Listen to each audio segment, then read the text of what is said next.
Welcome to LOA Today.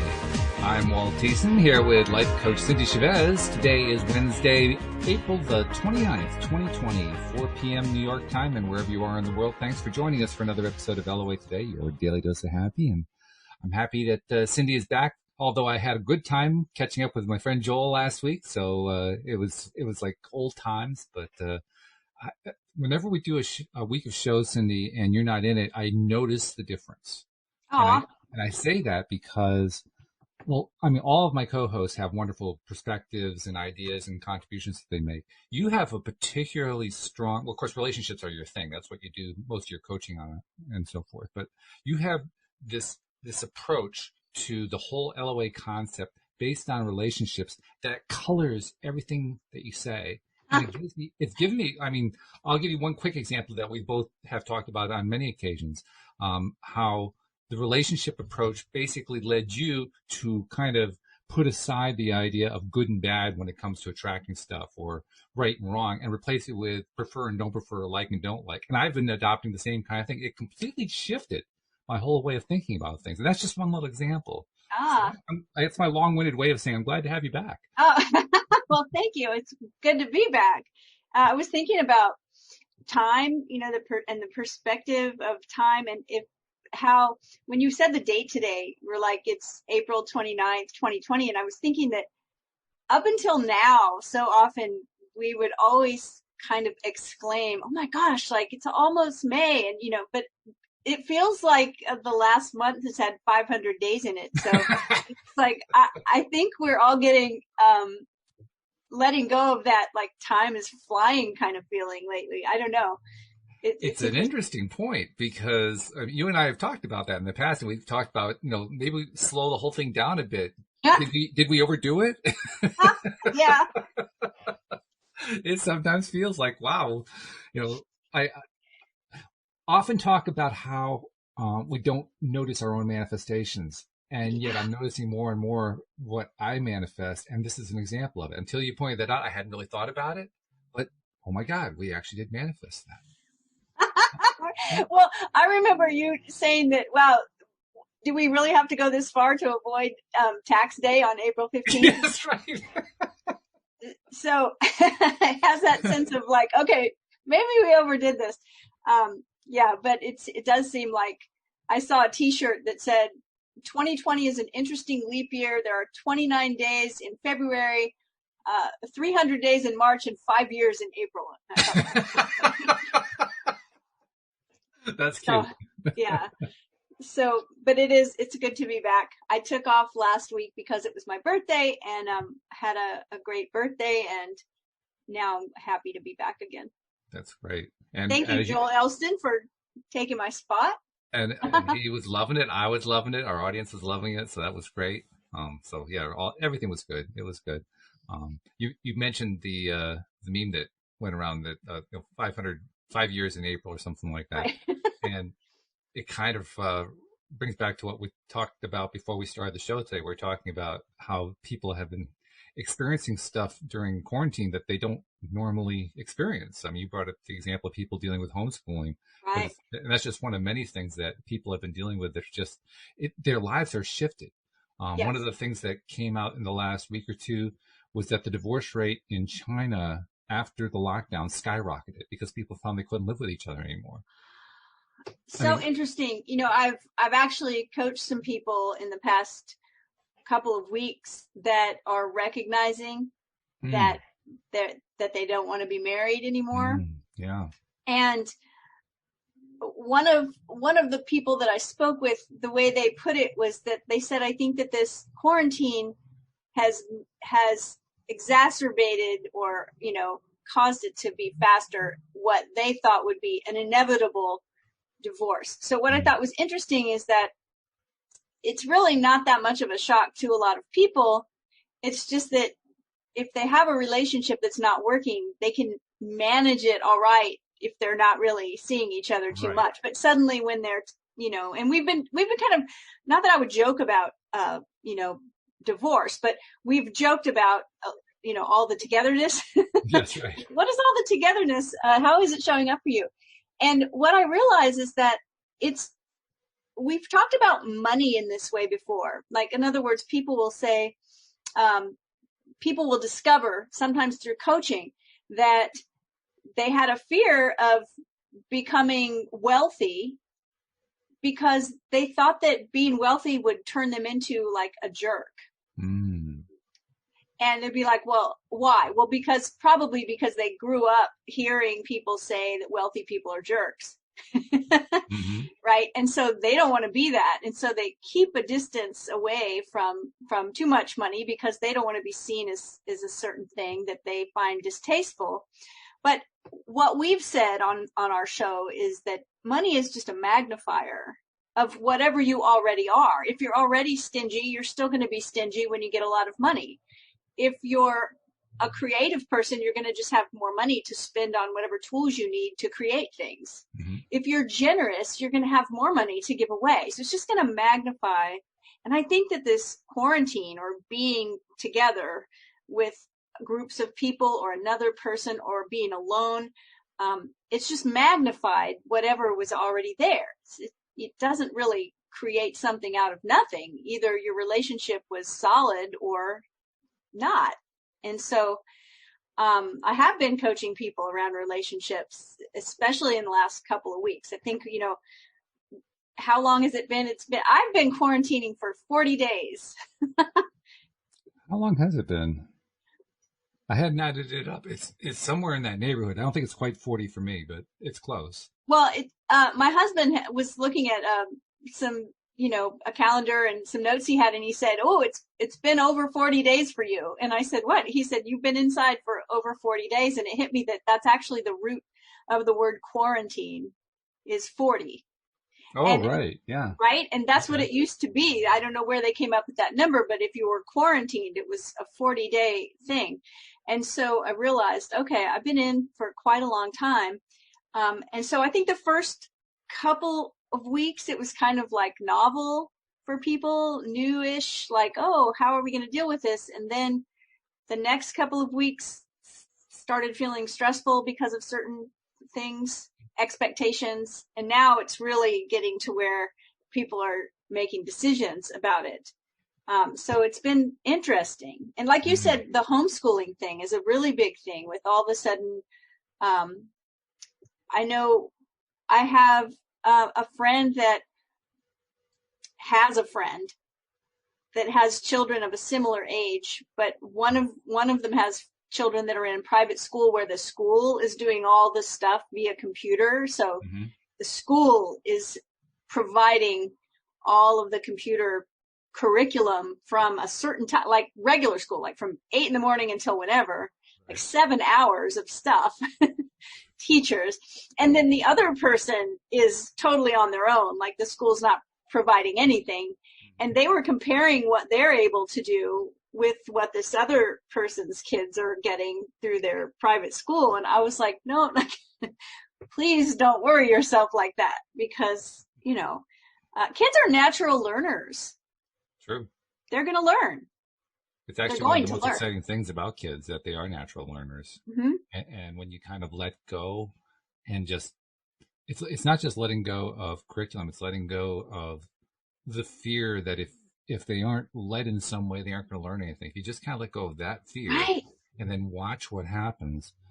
I mean, you don't have to wait long. I mean, we talk about manifestations that take forever. This is not one of them. This one shows up really, really quickly. Think how fast and in depth kids learn about things they're interested in. Whatever it is. Mm-hmm. Like what kids that will spend their free time, whether it's gaming or reading about dinosaurs, so many of them, even at a really young age, have this in-depth knowledge of a particular thing. And it's just because they're interested. Their whole life is going to be that way. Right. That's the way we are, right? We find out what we're curious about. We're all natural learners. I don't know when or if. I've never given it up. I'm still, I still love to learn. I'm constantly finding new things to learn about. So, yeah. And that's like 10 times more for the kids, because for everything that you and I might think of that we learn from those situations, they're learning, huge numbers more. Yeah, so, it's called neuroplasticity. No kidding. Yeah. Yeah, it's huge, and it's ongoing. And I mean, I remember this from when I helped to found that Sudbury Model School, which Right. opened in September of 2002. It actually opened a year to the date after 9/11. And that first, what was it, 3 months that the school was open, I was directly involved day to day. It was fascinating to watch because this is a very non-traditional school method, right? This is a school where there are no formal classes that they have to attend. There's no transcripts, no grades. There's nothing, none of the usual stuff that you find in school. So very, very leading edge, out there kind of stuff. And it basically means they're on their own. They get to do whatever they want to do. And I was still around as like a staff member, to answer questions if they have a question or to help them out with stuff if they need help with stuff. But most of the time, it was just stand out of the way and watch. And it was fascinating to watch two dynamics happen in particular. One, all of these kids had previously been in public schools before. So the first dynamic was watching them try to figure out how to get me involved in making the decision of what they were going to do next. Because they didn't have to do that before. That's right. It was brand right? new. Someone else was telling them at every moment. Yeah. So there was, and it hit all areas of school life. It hit more with the areas where kids would do something that would be damaging. Like, and we had an incident where one of the kids ended up damaging some of the equipment. We were renting space in a church, and it was in what they call their church school area, and some of the equipment got damaged. And so, well, that had to be dealt with. But the way the school was modeled, it wasn't up to the adults to fix that. It was up to the kids to figure that out. Oh, so wow. they had to go figure that one out. And they resisted it. They were trying to find all the different ways. Could they get Walt to figure it out for them? That's so funny. That's great, though. It was a great experience. And I have to admit, I kind of pat myself on the back because I refused to solve any of the problem for them. I basically put in their corner and said, look, you got to deal with this. And they tried every which way they could. They even said, well, what if we just ignore it? And I said, fine, go ahead, but we're going to lose our place. Oh, and they didn't want to go back to public school. So they found themselves in a place where they had to decide what to do. They had to figure it out. And they ultimately did, but first they had to go through all the machinations of how can we get somebody else to solve this for us because we're kids and we shouldn't have to solve this. Well, and because they were probably faced with using a part of their brain that doesn't get used very often. Absolutely. Yeah. Right. And so it doesn't feel easy. Right. And I think that, we all go through that. It's easier to just find someone else to do it or to just find a shortcut. Right. Mm-hmm. But it's like when we will take the time to actually train our brain, I guess, because that's what all of this is about. That's what law of attraction is about. Or I should say, I really like to use the term conscious creation better because the law of attraction is like talking about the law of gravity. And, it's just going to happen. We're all creating stuff.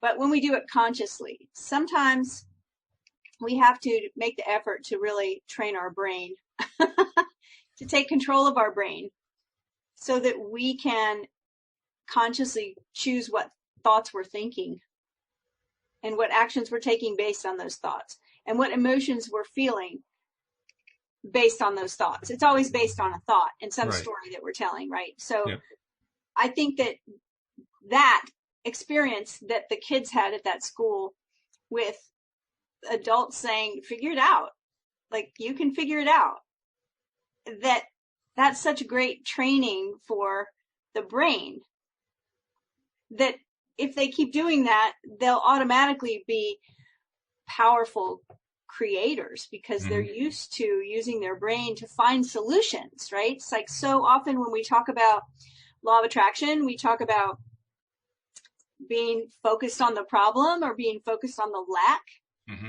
instead of being focused on what we want and focused on the solution. And that's what that's training them to do, is to find the solution. It's a funny thing, too, when they're doing it because you can almost see the gears turning. Yeah. Right. I mean, you literally just watch the body language of the kids and you can just see how they're trying out different combinations in their minds. And you can hear it, too, because if they're talking with each other, you're kind of following all that. Although, because there's an adult in the room, they're trying to keep the conversation to a minimum because they don't want to give any clues away. Of course.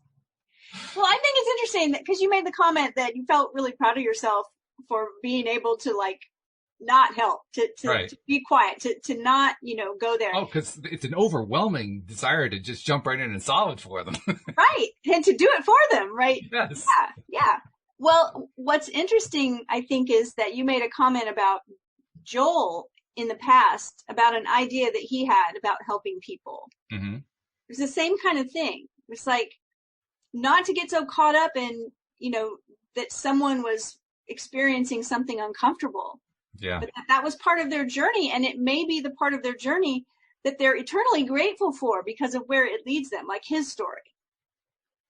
I can actually point to a specific that came out of that story that I referenced about the kids and when the kids got in trouble and so forth.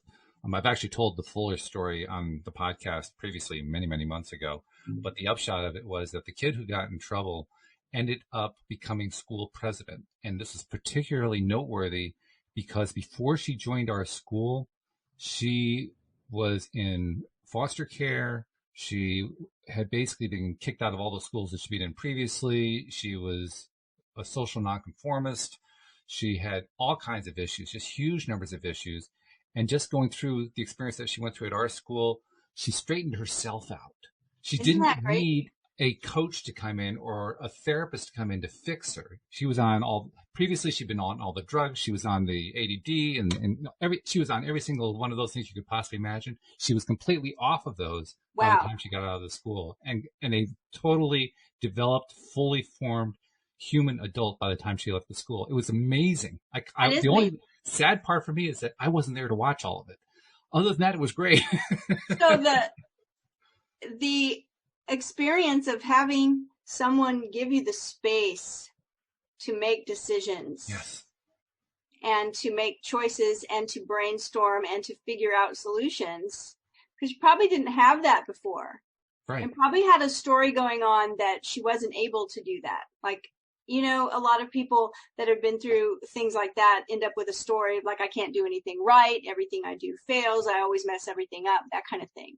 Mm-hmm. So suddenly she's in a place where someone is making space for her to like step up and make the decisions and do the work. And mm-hmm. she rose to the occasion. That's like amazing. It's wonderful. Yeah. And it's what will happen if we do that. Right. Right? Like we all can do that. We all can use our brain that way. One of the hardest things for parents who consider sending their kids to a school like this, because this is a big deal for a parent to send their kid to a school like this. This is non-structured.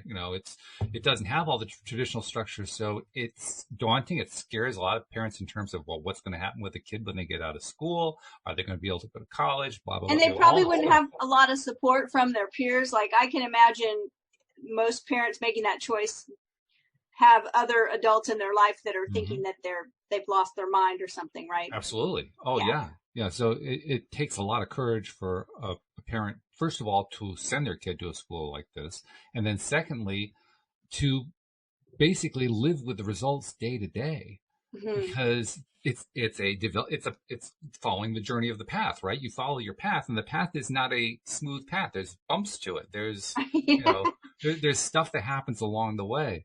There's one story in particular that has always stuck with me. It doesn't come from the school we started. Our school was based on a model created in Massachusetts near Boston in an area called the Sudbury Valley. And the Sudbury Valley School has a whole bunch of stories they put out. Anybody can go look this up online on sudval.org, I believe is their website. You can just look at all kinds of materials that they put out. But one particular story that got published in one of the books that they published over the years really stuck with me. It was the story of a student who went to this school. Now, this school was really, really successful. Lots and lots of great successes coming out of it. But still, the parents had to deal with the kind of stuff we're talking about. And this one kid kind of pushed it to the limit for the parents, because every day he went to school, he did not do what other kids did. He didn't tend to be a big social person. He didn't tend to get involved in all the games and so forth the other kids were playing. They had a little pond on the property. He went there every day with his fishing pole and fished every day for the entire school year. Oh my goodness. And then at the beginning of the next year, the parent would come to the head staff member and say, my kid was fishing all last year. He didn't do anything but go fishing. is this really working? And the guy says, you got to trust the model. And then they'd go through another year and the same thing would happen. I mean, Oh, this is really pushing the parent to the limit. I don't know what the time frame was. I don't know how long this went on. But at one point, the kid, out of the blue, shocked all of the staff members by coming up to one of them one day and saying, I want to learn how to use a computer. And the staff member said, okay. Kind of like trying to find his or her ground, like, okay, what do I do with this kid who's been fishing every day? Well, you do understand this. Now, this is not modern computers. This is like, 20, 30 years ago. So this was right, like early in the right. development of computers. You understand that in order to use a computer, you have to have some math skills, right? And you have to know how, you have to know English pretty well because you have to type everything. He says, oh, I know all that. Where did you learn that? Well, when I was fishing. To this day, they don't know where he learned all this stuff. He claims he learned it while he was fishing. And what happened after he left the school was that he got hired by Hewlett Packard and spent his career, or part of his career, at Hewlett Packard as a VP. I want this guy to write a book so I can read it. But can you imagine what that parent went through? Yeah. Every single year, day to day, knowing that their kid was just fishing, and it from the outside looking in, it looked like he was learning nothing. Well, I know there are stories, there are different streams of homeschooling. One of them is unschooling. Yes. And there are also a lot of different thoughts about reading, learning to read and reading. Mm-hmm. Now, I used a particular model that I've been racking my brain to try to remember the name of it because I can't, because it's been 30 years. But both of mine were reading when they were about 3. Mm-hmm. But there were other schools of thought that they wouldn't teach reading at all. And these kids would be like 9 years old, 10 years old, and not reading. Mm-hmm. And then suddenly a year later, they'd just be reading Dickens. They'd just be picking up like, whoa, what just happened? And it was like when they were ready. So all of the parents that are putting so much pressure on themselves right now to be teaching for hours and hours a day. There's been several things I've read that have been really wonderful and kind. One of them was from a teacher that basically said, dear parent who is trying to homeschool, like catching your child up after this is over is my job. Mm. And what your child needs right now is to feel safe and loved and grounded and to have some playful times and to create memories of all of that. And that's your job. And I thought it was just really, really nice, right? That's great. Yeah. I mean, that's a rare teacher to be willing to put the parents at ease like that. Yeah, I thought it was so important because I know, there's all these parents that they're also working from home and being expected to homeschool their kid and get the work done. It's like, that's a lot. It's a lot. I homeschooled mine for 6 years and it was a full-time job. Mm-hmm. And I didn't even have a seriously structured curriculum. At some point, I decided to kind of go without a curriculum and let them learn, but we still spent a lot of time with all of that learning, right? I let them learn geometry by building a scale model of a castle in the living room that took up the whole living room. Right? And if you want to learn math, just learn how to cook. That's true. That's very true. Right. So there's all kind, it can all be, all of those subjects and topics can start to become integrated where you're learning all kinds of different things while you're learning one. I mean, learn some carpentry, build a birdhouse. You're going to need some math there too, and architecture and geometry. And so, especially the younger ages, there's so much, they're just going to learn naturally because that's what they do. Now, I don't know that I could learn how to read and write and use a computer by fishing every day, but sounds like someone has done it. Someone did it, yeah. Right?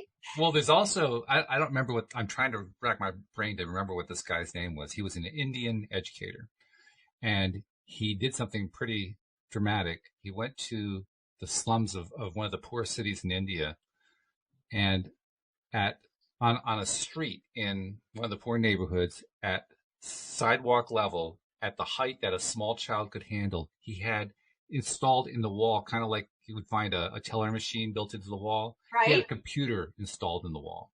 Oh, wow. And the computer could be used by any kid. It had an internet connection.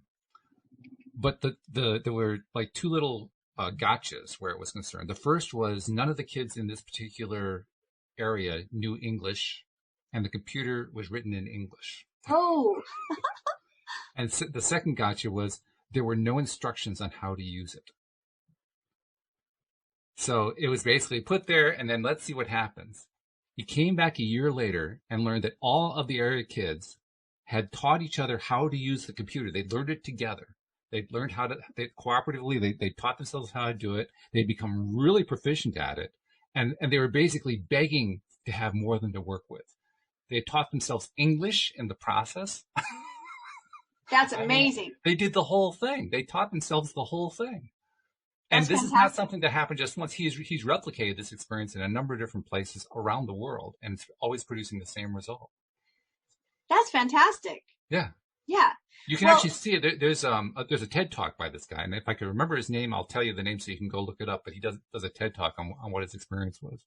that's so cool. That reminds me of certain games that I've played before that they don't give you any instruction. It's like, all right, and you just trial and error, and eventually people start to write tutorials and things, but in the beginning of them, you just figure it out. You just have to figure it out, and you will figure it out, right? Mm-hmm. And it's good for our brain actually to do that. It is. It is. I've been taking advantage of this whole stuck at home routine to really work my brain. I've been doing that actually before going back to November when I started this programming project. Right. I've been learning stuff that I thought I was never going to learn because I'd given up on it. I'd given up on myself. And I've been stretching my brain. Talk about plasticity. Yeah. Neuroplasticity. Oh my goodness. My neuroplasticity has definitely improved in the last 6 to 8 months just because of that. That's awesome. So, okay. So now I want to kind of pick your brain about it. So you've noticed that. Yep. So how have you noticed that affecting like your conscious creation practice? That's a good question. How have I noticed it in relation to conscious creation? I'm not sure I've drawn a connection that way, but if I were to look at that, I would say the biggest connection is that my confidence has improved. Oh, yeah.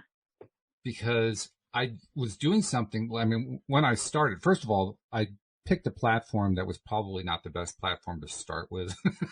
It was just not the right choice. I'm glad that I did in the long run, but what ended up happening was in the first 3 months, it was one day after another of failure, just continuous failure. And that really wears you down.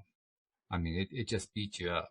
So sticking through all that and just staying with it and being kind to myself as I could, as kind as I could, throughout the whole process, taking entire days off at a time, just doing whatever it took to get myself into the best frame of mind. When you do that a lot, that builds confidence because over time you get better at it, right? Right. And Yeah. that's what was happening with me. Over time, I was getting better at it to the point where finally, I think it was in January, I actually had a breakthrough. Like, oh my God, I actually got something to work. Yay. And I remember having this conversation with you, like, yeah, at the end of the summer. And it was like, well, why don't you just build it yourself? And you were like, oh, yeah, no, I'm that's done with where that. I was coming from. That's exactly where I was coming from. Yeah. And so it's amazing, just sticking with it gives you confidence, right? And then you start to see some results, and then you feel confident about that. I have been a knitter and a crocheter for a long time, and every once in a while somebody will ask me about that, and I always give them the same advice, and that is that when I first learned how to knit, I did not learn correctly. Like I was not holding the thread and needles in the correct way, right? Mm-hmm. But I still had a beautiful product. Well, but the thing was, I was never able to build up any kind of like speed or anything because I wasn't holding them right.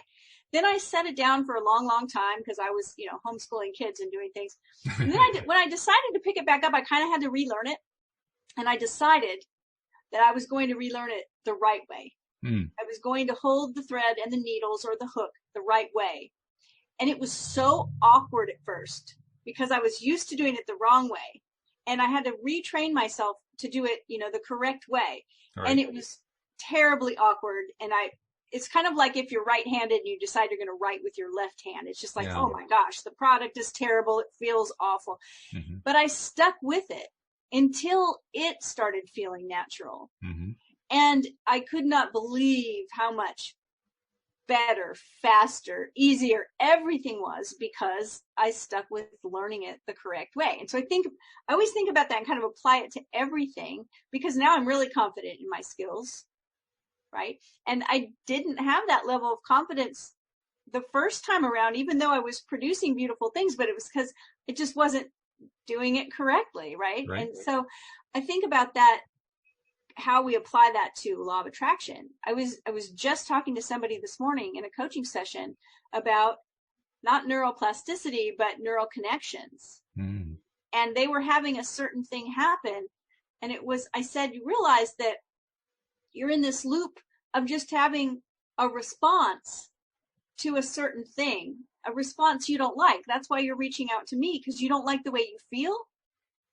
But if you keep doing the same thing, you keep having the same response, because our brain does that. Our brain makes a groove and it just automatically does that. The good news is you can undo that, but you have to be willing to go through the pain of like learning how to knit the right way, right? Or learning how to build, your software platform from a new thing where your brain is struggling, where you're failing, where you're like, oh, I hate this so much. Yep. But then one day, suddenly is that wonderful, miraculous day when things go right and you realize you do have skills, you have learned something, and you do have the confidence. Mm-hmm. And it's like you leveled up. Yeah. I mean, right? It's also, I think it's more about, you mentioned earlier that I was so resistant to it. That's not the way you said it, but that's what it amounted to. I was really, really resistant to it. And it was true. I was resistant to it. And that resistance carried through. It carried into when I first started the project. I was resistant for those first few months, and I'm sure that was leading to my lack of success. I ended up spending a large chunk of that time just kind of going to school online, just learning some stuff, relearning some stuff I'd previously learned, but learning it more completely than I had before and trying to build on that foundation. And even there, I found day to day that program that I had written for myself that said, oh God, this is so painful. I don't want to have to do this, made it painful so that I didn't want to have to do this. I had to learn how to refocus my attention on this isn't so bad. There's actually some good stuff I'm getting out of this, finding positives, finding silver linings before I could even learn anything. But see, we're resistant for such good reasons. Tell me what mine were, because I don't know what mine were. Well, I was thinking about that this morning, in like a part of my life where I grew up in a home that had a great deal of conflict. Mm. And so I didn't want to have a home full of conflict, right? Yeah. And so I had terrible boundaries. Mm-hmm. I said yes when I didn't want to say yes. I agreed to do things I didn't really feel like doing, but I just didn't want to have conflict. Well, but it was for such good reasons. Mm. I didn't want conflict. I didn't want to be mean, right? I didn't want to deny people the things that they expected of me. I wanted to be seen as caring and giving. I had great reasons. Mm-hmm. It's the same thing with any kind of resistance. Like your reasons for being resistant is, I don't feel like struggling. Well, that's true. Yeah, that was it. Yeah. I would phrase it at that time as, I've already been there. I've done that. I don't want to do that anymore. Right. I got the T-shirt. Get out of here. Yeah, no, I know what this is like, and I'm not going back. Do this again. Yeah. So it's always a good reason. There's an idea that we could always assume positive intent, mm-hmm. right? And it's a great idea for relationships. Mm. It doesn't mean that everyone's intention is always positive, because unfortunately that's not true. But if we can assume positive intent, then we're starting off on a better foot, because most of the time it will turn out to be true. And there's less resistance that way if we just assume that. So it's like with you saying, it's like you had this story you were already telling because of past experience. Mm-hmm. And it's like that for all of us. I think so. Yeah. In fact, as you're talking about that, I'm remembering that you pointed out in the past, we have relationships, not just to people, we have relationships to everything. And in my case, this was a bad relationship between me and software. Yes. And I was basically learning to rework that relationship that I had with software. Not that I had a long history of bad relationships with software. Actually, my history had been pretty good over the years, but I'd gotten to the point where I was kind of done with it. Like I just didn't want to learn anymore.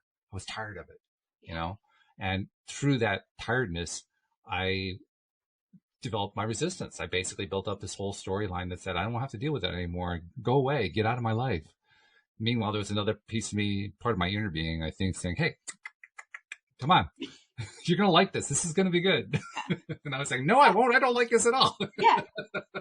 Well, I think that one of the key words you just said was tired, right? And we talked about this a couple of weeks ago, but that acronym HALT, HALT, hungry, angry, lonely, tired, like we shouldn't make decisions when we're any of those things. I was 3 out of 4, I think. And then every once in a while you were hungry too. So that too, yeah. So I think that that's important to remember, is that with everything, with conscious creation, with what we're involved in right now, with this terribly strange pandemic where we're all inside, is that everything has an ebb and a flow, and this too shall pass.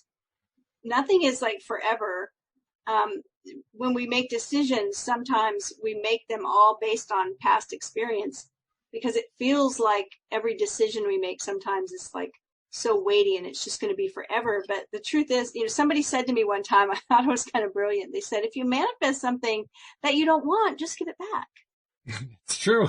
That's a great point. And I was like, okay. Because I would go into, I'm very analytical, and if I'm going into making a decision about what I want to manifest next, sometimes, oh my gosh, I can really just drive myself up a wall. Me too. Just not being clear on it yet, and then just going around and around and around, because what if this and what if that and hearing someone say that to me, it's like, well, if you manifest something you don't want, just give it back. You don't have to keep it. I was like, oh my gosh, aha moment. And so now I remind myself of that all the time. It's like, you know what? Give it a shot. If you absolutely hate it, then make another choice. That's brilliant. I love the analysis, to eliminate analysis. I mean, that's what that is. That's getting rid of analysis through a very simple analysis. It says, I don't have to keep this thing. Right. There's a phrase, it's called paralysis by analysis. Paralysis by analysis. Boy, am I a champion at that. Oh my goodness. Me too. Gold medalist. Man, I'm good at it. But it hasn't been as much of a problem ever since I had that idea. Yeah, I'm going to keep that one in mind. That's good. Just change it if you don't like it. Everything is always changing anyway. This is true. Right. We mentioned Joel earlier. Joel used to tell me exactly that. He used to tell me, particularly after we had done a show and I was struggling with something, he'd say, you're doing the paralysis analysis thing, drop it. This is not the way to go. Just pick something and just do it. Don't plan it. Don't figure it out. Don't do it. Just dive right in and do it. And I'd say, I don't know. I can't do that. Right? Yeah. But I did get to the point where I could try to do that, and it wasn't so bad. Yeah. I was actually a little surprised the first time I tried it. Like, okay. I mean, the hard part was just going through it for the first time. But none of my fears that I had associated with it actually came to pass at all. It was just weird. It was just different. That's all. In the Christian Bible and the Jewish Bible, because it's in the Torah, there's a story of Job, the book of Job in the Bible, where every bad thing that could possibly happen happened to this guy. Yes. And in the story, Job says, the thing I feared the most has come to pass.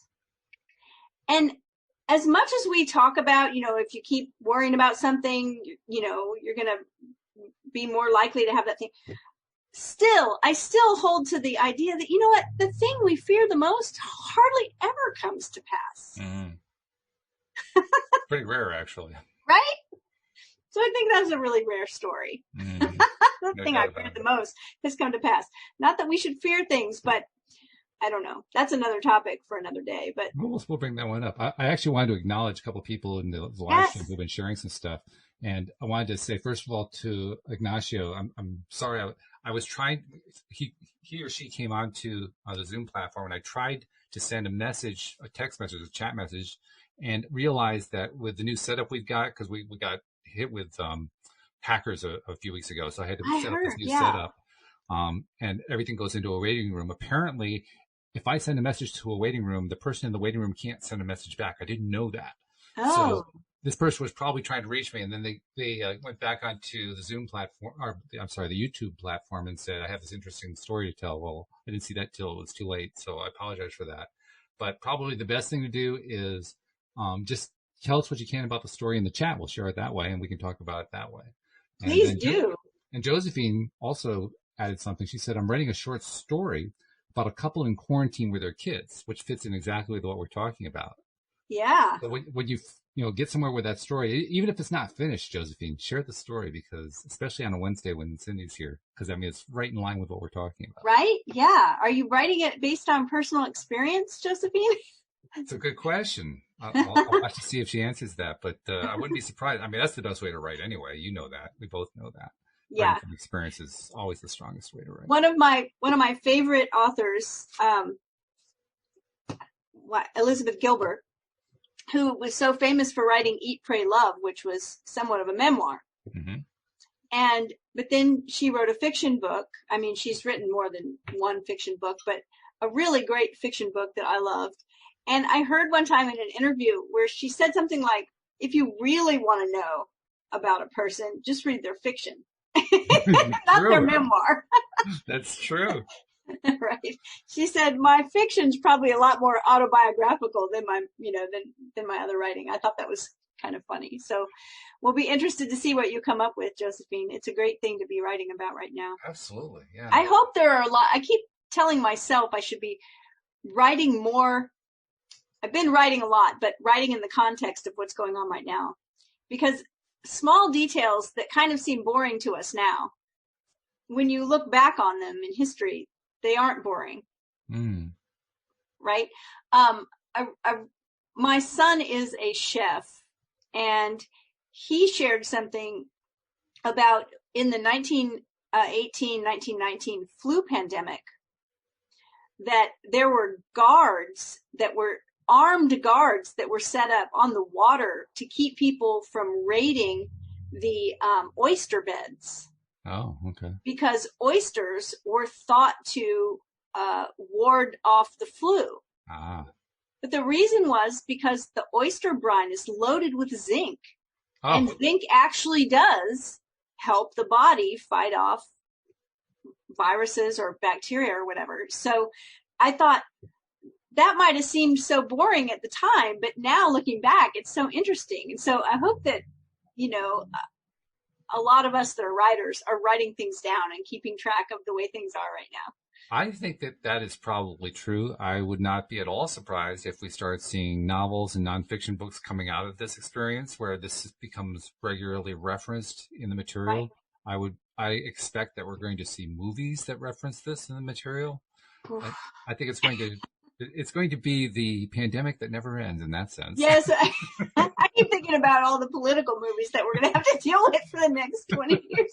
But here's the thing to think about, though, is that I say this a lot and I hold to it, and that is that we create our experiences by the stories we tell.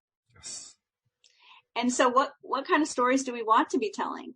What do we want to see this turn into? Because as conscious creators, our words have power.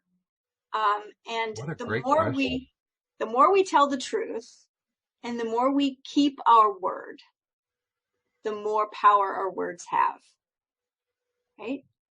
And so what are we talking about, and what do we want to see, and what do we want to experience while this is all happening? How do we want to, unfortunately, there are a lot of people that are now quarantined, a lot of probably mostly women that are now quarantined with their abusive partners, right? And that's been a big deal. It's been in the news. It's been in, there have been hotlines for people, right. Strategies to help people in that position. But looking at it from an opportunity standpoint, it's like, what kind of power do we want to step into? And what do we want our predominant energy to be while we're in this situation? Because all of that is going to create the future, right?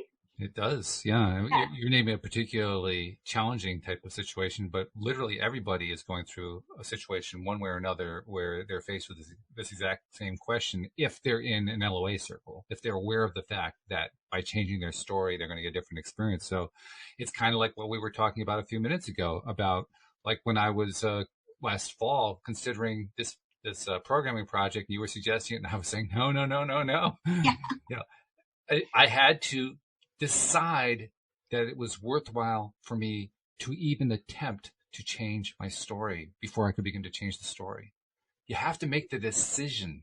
You have to decide, okay, I don't know how this is going to work out. I could go crazy with the analytics. I could paralyze myself with analysis, but I still won't know how it's going to play out. The only way I'm going to find out is to actually try changing the story. And that's scary. That's tough. That's like going against all this program that I've been building up for all this time. That's what people now are facing in droves. I am now a conscious creator in a pandemic, in quarantine, and if I want to change my experience, I got to change my story. That's a big deal. Right. So here's a tip, and that is if you know what your core values are, and this is not a difficult thing to figure out. It sounds like it. And if you ever do a Google search for like lists of core values, there are lists out there with like hundreds and hundreds and hundreds of things. And if I, as your coach today, ask you to just tell me the top 3 or 5, that's really difficult. And a lot of times people start looking at these lists and then they see values that they think they should have, like, well, I am married with kids, so shouldn't family be one of my top core values, right? It's like, oh, I should. But that's not what we're talking about.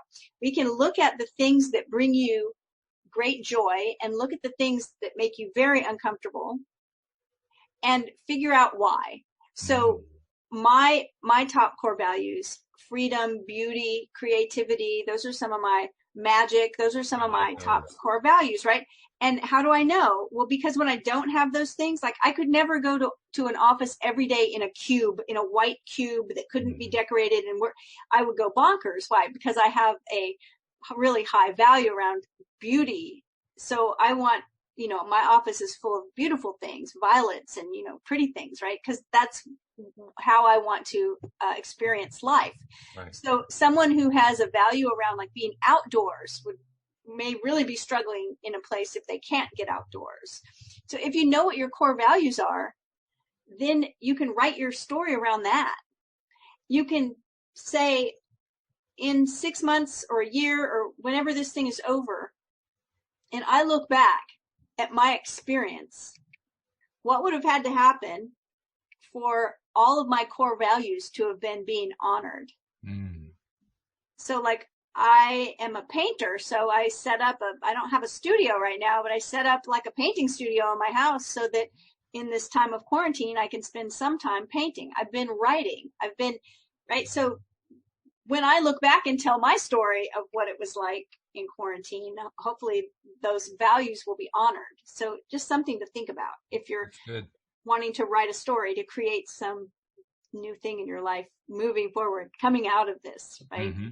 We all feel better when we've honored our values. That's true. That's very true. Something else that I know is good to do, but again, can be challenging when we're changing the story. Because that's really what we're talking about. We're changing the story from the one that we've been experiencing that we don't like all that much.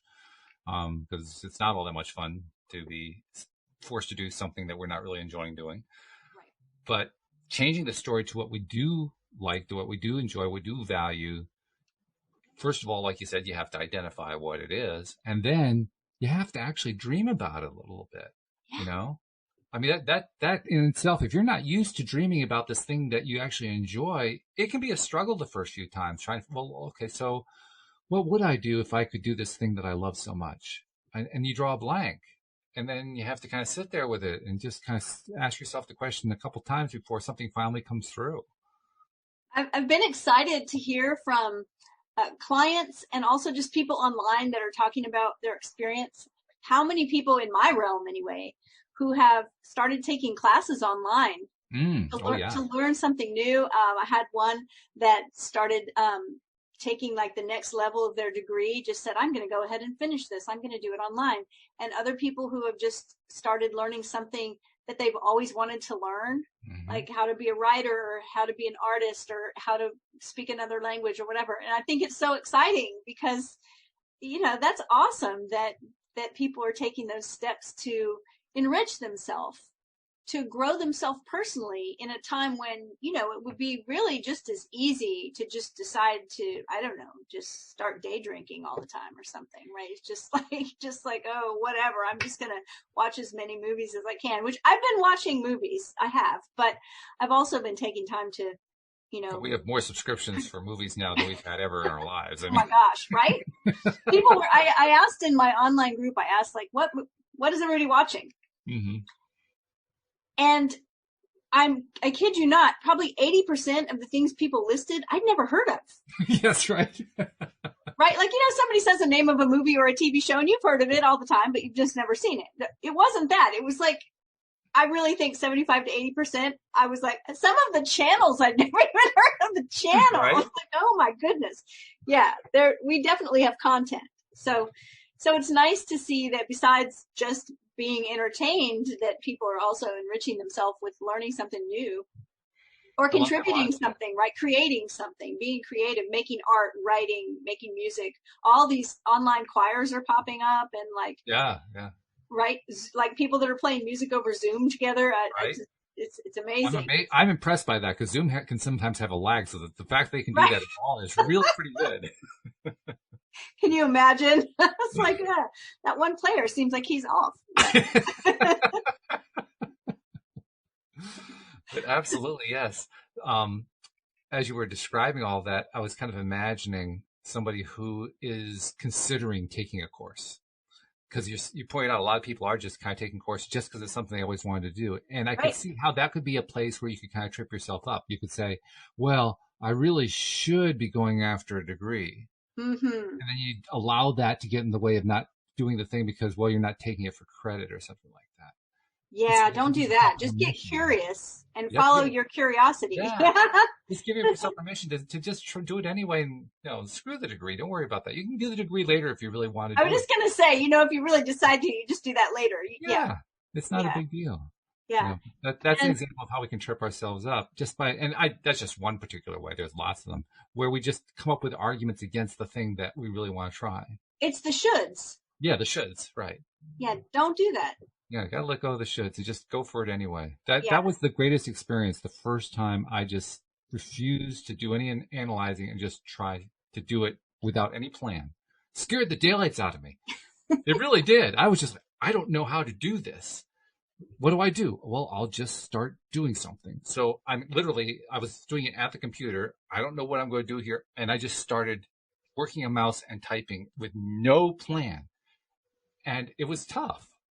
But by sticking to it, I found that stuff started to open up, like things started to come to my awareness that weren't there before. And it was like the pieces were filling in for me. Now, I know this is the back of my mind that was actually at work, but because I didn't stop to try to analyze the whole thing, it was almost like I was experiencing as I was analyzing. That would make sense. Well, this doesn't make sense. So I'll put that aside. Yes, but this would make a sense. So I'll include that. And one thing at a time, just kind of piecing it together and not having any idea what the jigsaw puzzle is going to look like. But the cool thing is that it started just coming to you because you gave it the space to come to you. Right. Right? It's like you made the space by saying, okay, I'm going to just open up the potential here. And then it started showing up. This has nothing to do with that, except for that it's connected to the idea that everything we want's already here. Mm-hmm. Like, you've heard that idea before in LOA circles. I've heard it in magic circles. It's like everything you want is actually already here. So I'm going to tell this cool story just because I've been sharing it with everybody. Okay. I don't know if you know what a hagstone is. I do not. A hagstone is a rock with a natural hole in it. Oh, okay. Some of them literally look like a little donut. Mm-hmm. And then some of them it's any kind of rock of any size or shape that has a natural hole in it. And they use them a lot in folk magic. And it said that you can look through the hole and see magical beings or fairies, or, you can use them like a crystal ball or like a scrying mirror, right? By looking through the hole. Well, I've always wanted one. And the beaches that we're close to are that very smooth, they call it sugar sand. It's white sand, very small, not a lot of rocks anywhere. The beaches on the California coast where I grew up had a lot of rocks and rocky beaches, right? But every time we go anywhere where there's rocks, and we don't live in a part of the country where there's rocks, like, where you live, you may have some yards where people have a giant rock in their front yard, right? It's like rocks everywhere. That's New England.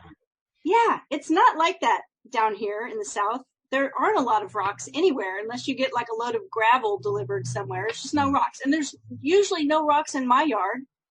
Well, I've wanted a hagstone for a long time. And every time we go somewhere where it's rocky, I look and I've just never found one. So Sunday night, right before dinner, my husband's been working out in our little yard. He's been working out there, building gardens and making things. Like the whole time we've been in quarantine, he walks in and he hands me something. And I don't know if I will be able to show it to you in the camera where you can see it. Oh, yeah. But it's a rock with a hole in it. With a hole in it. And from different angles, it looks like a face or a dragon. Yeah, sure. It's like a face. And I said, this is just more proof that everything we want is already here. So if you're stuck at home, like we all are, and you're thinking that the things you want are somewhere out there where you can't go. Well, especially in the age of the internet. I mean, there are just so many ways information can come to us at home via the internet. So a lot of our excuses are pretty much gone in that sense. It's not like, we're destitute. It's not like we were in quarantine in, say, the 1960s. That would have been an entirely different experience. Basically, you're stuck with 3 channels of soap operas during the day. That would have been it. And the public broadcasting channel. And PBS, right. Right. Sesame Street was on that channel when I was growing up. That's true. That made it a little bit better. Yeah, so there would have been something, but not the all day streaming of every single series imaginable. That was just not a possibility. Yeah. So and access to the internet was non-existent, so none of that was available. Smartphones not available. Computers not available. Right. It was we can see each other. That's right. Yeah. Then it would have just been a telephone call, which would have cost a lot of money. That's right. About 3 minutes at $3 or something like that. Okay, I gotta go. This is getting expensive. Right. Yeah. I was thinking of these people used to say that they can't say anymore, right? Like they can't say that, or they can't say, "Oh, sorry, my clock is slow." Like, no. You say that to a kid these days, they don't know what you're talking about. It doesn't make any sense. Well, why do you say dial the phone? Dial the phone, right? Right. So we do have so many advantages that we would not have had then. But just be encouraged that you can have whatever you want. And that the feelings that we all think we need something outside of ourselves to get to, we can get to them even in quarantine. It's true. The only thing that limits us is our own imaginations. Yes. And our own imaginations limit us because we limit them. There's a Buddhist saying that says the mind that sees limitation is the limitation. Yes, that's true. That's what it is. Yeah. That's good stuff. So, hey, speaking of limitations, I want to make sure that I don't limit anybody who wants to become a subscriber to the podcast. How's that for a segue? That was good. And it's true that most of our listeners are subscribers, and we love that fact so much. In fact, we actually are reaching a new record this month in terms of number of unique listeners because, believe it or not, sometimes people actually play episodes over. It took me a while to figure out what was going on, but we have listeners who will repeat play episodes. Like a favorite song, just play it again. Yeah. So, which was great. And it kept inflating the numbers. I couldn't quite understand what it was, but we have this month for the first time hit 500 Right now we're at 556 unique listeners, not counting how many times they played episodes. And that's a new high for us. Wonderful. So yeah, that's pretty exciting. And we want to add more to that. So if you are not yet subscribed, just go to the homepage of our website, loatoday.net.